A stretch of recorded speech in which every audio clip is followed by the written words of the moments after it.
Hello friends, आज की इस वीडियो में हम डोजी कैंडल के बारे में सीखेंगे। दोस्तों, ज़िंदगी में कुछ चीज़ों का इंपॉर्टेंस एक पर्टिकुलर टाइम पे ही होता है।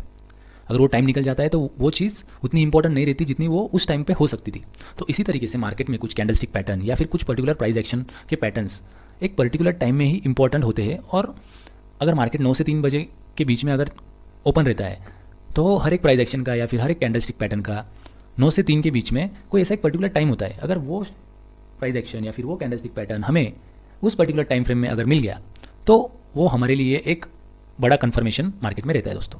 तो इसी तरीके से आज हम डोजी कैंडल के बारे में सीखेंगे कि कब डोजी कैंडल का फॉर्मेशन एक्चुअली हमारे लिए एक बड़ा सिग्नल होता है कि मार्केट में आगे क्या होने वाला है। दोस्तों, ये आप डोजी कैंडल देख सकते हो, ये यहाँ पर आज के मार्केट में फॉर्म हुई है। लेकिन ये डोजी कैंडल फॉर्म कब हुई है दोस्तों? आज मार्केट ने ओपन होने के बाद पहले ही 5 मिनट में लगभग 120 से लेकर 130 पॉइंट तक की बड़ी बुलिश कैंडल बनाई दोस्तों। और इतने बड़े बुलिश कैंडल के बाद यहाँ पर मार्केट ने डोजी कैंडल यहाँ पर बनाया दोस्तों। तो ये अगर यहाँ पर डोजी कैंडल बन रहा है तो ये ट्रेडर की या फिर उस दिन उस पर्टिकुलर टाइम में ट्रेडर लोगों की साइकोलॉजी यहाँ पर शो कर रहा है। डोजी कैंडल कब बनता है दोस्तों? जब उस पर्टिकुलर लेवल पे ट्रेडर्स कंफ्यूज हो या फिर एक फर्म उनका डिसीजन नहीं बन रहा है कि यहाँ से मार्केट नीचे जाएगा या ऊपर जाएगा, हमें यहाँ पर बेचना है या खरीदना है। तो ऐसे सिनारियो में डोजी कैंडल बनता है। तो जब भी मार्केट में इतने बड़े मोमेंटम के बाद, जो कि मार्केट ओपन होते हुए पहले ही कैंडल में इतना बड़ा अगर मोमेंटम हमें मिलता है और उसके बाद वाली कैंडल अगर हमें डोजी कैंडल मिलती है दोस्तों, तो हमें क्या करना है कि इमीडिएटली हमें कोई ट्रेड नहीं ले लेना है कि इतनी बड़ी कैंडल बन गई उसके बाद डोजी कैंडल बन गई तो हमें ट्रेड लेना है। नहीं दोस्तों, हमारे लिए इस डोजी कैंडल से भी इंपॉर्टेंट कैंडल जो होती है वो उसके अगली वाली कैंडल होती है दोस्तों। जो भी मैं यहाँ पर डिस्कस कर रहा हूँ दोस्तों, बहुत ध्यान से सुनना, बहुत इंपॉर्टेंट वीडियो है, आपके ट्रेडिंग जर्नी में बहुत काम आएगी। अगर किसी दिन आपको बड़ा मोमेंटम कैच करना है ना दोस्तों, तो ये लेसन आप हमेशा याद रखिए कि जब भी मार्केट में इतना बड़ा मोमेंटम आ जाता है और उसके बाद डोजी कैंडल फॉर्मेशन होता है तो हमें फोकस करना है डोजी कैंडल के बाद जो कैंडल फॉर्म हो रही है ना दोस्तों, ये हमारे लिए सबसे इंपॉर्टेंट कैंडल उस दिन के लिए हो जाती है दोस्तों।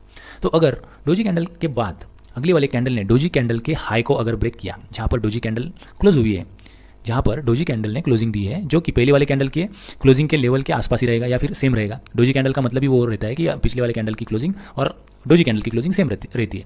तो डोजी कैंडल के बाद अगर अगली वाली कैंडल ने अगर डोजी कैंडल के ऊपर के लेवल पर अगर क्लोजिंग दे दी है तो यहाँ पर हम एक सिग्नल पकड़ के चल सकते हैं दोस्तों मार्केट में कि यहाँ से बड़ा मोमेंटम आज ऊपर के साइड आने वाला है। क्योंकि जो भी सेलर्स को एंट्री करनी होती है या फिर जो भी बुल्स को जिन्होंने यहाँ पर एंट्री की, यहाँ पर एंट्री की या फिर यहाँ पर एंट्री की है, अगर उनको अपनी पोजीशन कट करनी होगी तो अगले 2 कैंडल में कट कर लेंगे दोस्तों। लेकिन अगर उनको 5 मिनट के कैंडल के क्लोजिंग के बाद अगले 10 मिनट में भी वो अपना ट्रेड नहीं क्लोज कर रहे हैं, इसका मतलब है उस दिन बुलिश व्यू लेकर ट्रेड करने वाले बहुत ज़्यादा लोग हैं और बहुत कम लोग या फिर बिल्कुल ना के बराबर लोग हैं जिनको लगता है कि मार्केट यहाँ से नीचे आएगा। तो आई होप दोस्तों आप लोगों को ये डोजी कैंडल का कंसेप्ट समझ में आ गया होगा। ये जो